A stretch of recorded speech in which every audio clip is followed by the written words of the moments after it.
Hey Nate, it's Zach responding again. And yeah, I do think it is cool that you can make like video emails, but in this case they're totally public.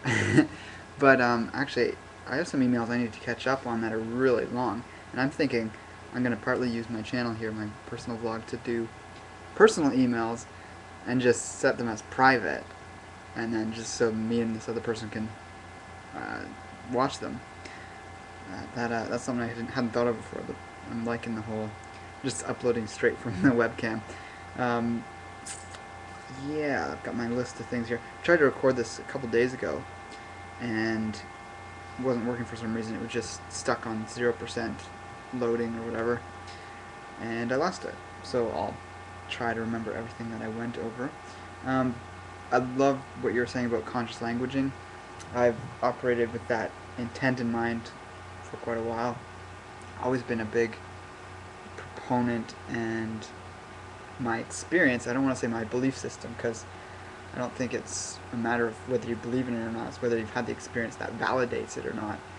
Um, the law of attraction, and what you put out comes back to you, and your language is like neurolinguistic programming for others as well as for yourself, and that plays a big part in how you set yourself up for success or failure.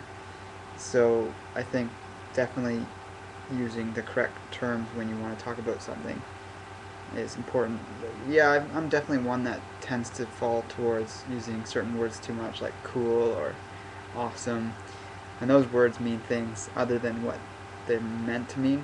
But I don't, to a degree, that's some people find that irritating or something, but it's not, as far as I can tell, just harmful in the sense of attracting something, good or bad, because it's not negative necessarily. The big issue, I think, is when you're talking about, I don't know, if you're buying something or you're wanting to buy something, or you're out shopping and you see something you want, and you say to yourself either out loud or in your mind, I can't afford that. And that's the big one that tends to get people, I think, because they get stuck in the area of saying something that's really not true, because technically you can afford it. There's tons of ways you can afford anything, but you choose not to because it might not be in your budget. So that's a different thing. So if you can switch that, I think, to I'm choosing not to buy this right now because it's not within my budget or my uh, means of financial affluence at the moment, because I want to put that to other things, then that's a little more positive and realistic. Yeah, so yeah, conscious languaging is big. And your reference to uh, the Bible in the beginning, there's the word, is interesting. While I'm not a fan of the Bible by any means for any kind of literary accuracy, it is definitely something that's been present in all the major spiritual traditions. I'm a big follower of someone named Franz Barden, as well as basically any work on the Kabbalah.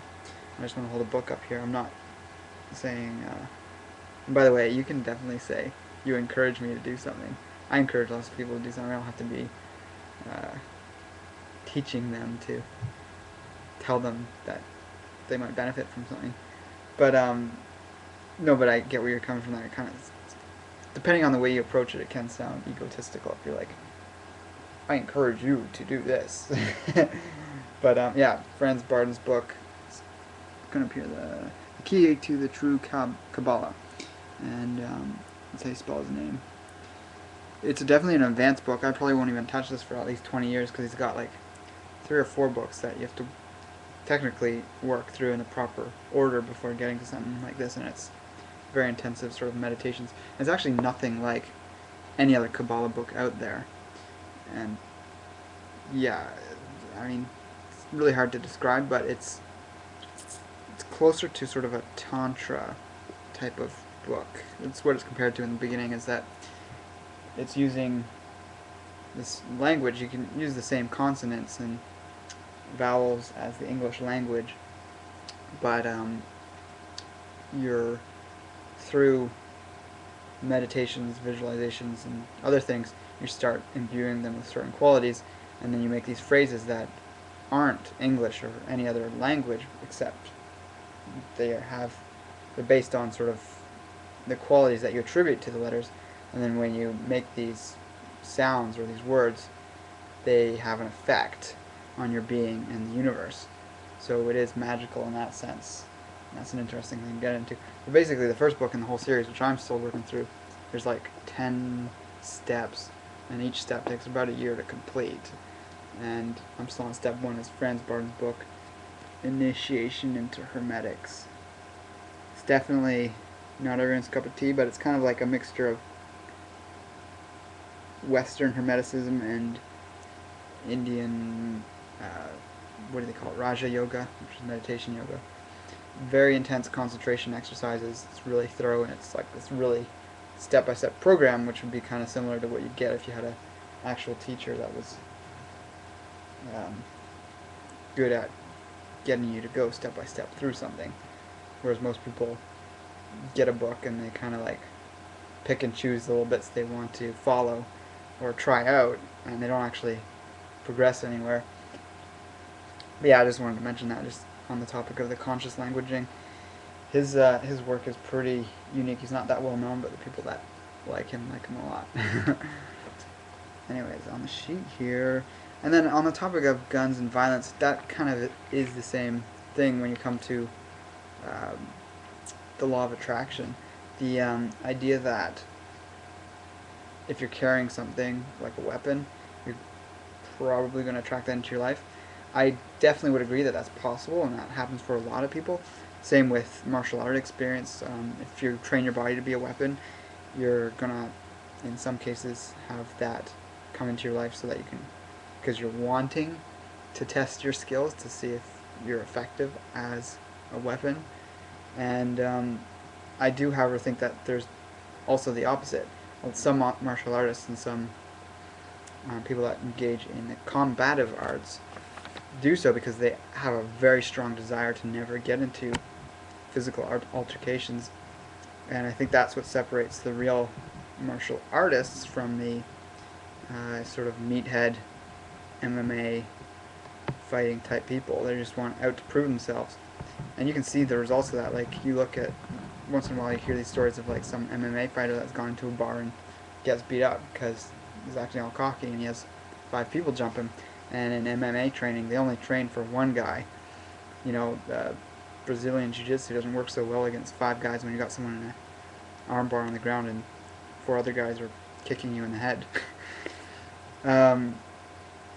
But yeah, like I was saying, it depends on your intent. If you're trying to coming at it from a place of ego and trying to make yourself feel big and you want to prove that to people, then you're definitely going to be attracting that into your life.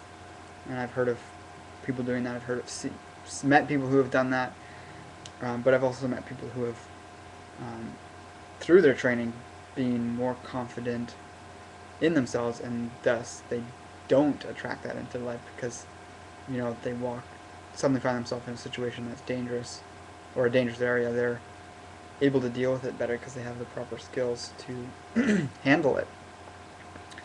Yeah, so it's kind of iffy area, but most people aren't mature enough to be able to do that, and they don't have good enough teachers to be able to learn that wisdom side of it that most people leave out of martial arts, whether it's hand-to-hand or using a weapon, unfortunately. Yeah, in terms of long videos, that's just the way I do things. I've got a lot to say, and I don't want to cut myself short. And actually, I just sort of had proof of that the other day. I had a video response to an older video series, and this person who posted it was basically agreeing with me and sharing with their subscribers these concepts and stuff that they got from my video, but I could tell they hadn't even finished the series because they were recommending something that I definitely wouldn't recommend and actually talked about not doing in the video. I'm not going to say who it was or what video it was, but it just kind of showed me, yeah, there's the people out there who are kind of they do want the quick information, and there's, you know, if they want that. I do have shorter videos. I don't do all of them a half hour or more long, but yeah, I don't plan on shortening them for people. Some people say that from time to time, and I'm hesitant to say, well, then you should try and find your Ritalin prescription if you've lost it. Well, that's a little harsh, but it, what else do I have here?